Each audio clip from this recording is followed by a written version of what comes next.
Кандайсыңар достор? Силерге деле ушундай штрафтар келип жатса керек. Көрүп атасыздар, сүрөттө стоп линиядан өтүп кетиптирмин. Ал эмес штрафтын баасы 3000 сом дейт. Ушул мындай реалдуу көрүнүшпү? Силер кандай ойлойсуздар ушул нерсеге? Кичине арыдан бери болса жакшы болмок, өйдө жактагылар, Биз коем төлөп кое беребиз, анан баягы айлык алып 15 000, 20 000 айлык алып жашагандар кандай болот? Таксовать эткендер кандай болот? Машинада көп жүрүп.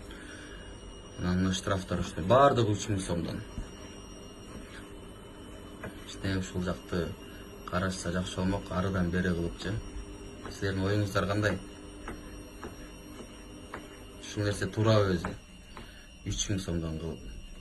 Кыргызстанда айлык орточо эсеп 15 000 болуп атса, бир стоп линиянын 3000 сом. Уят ушулай.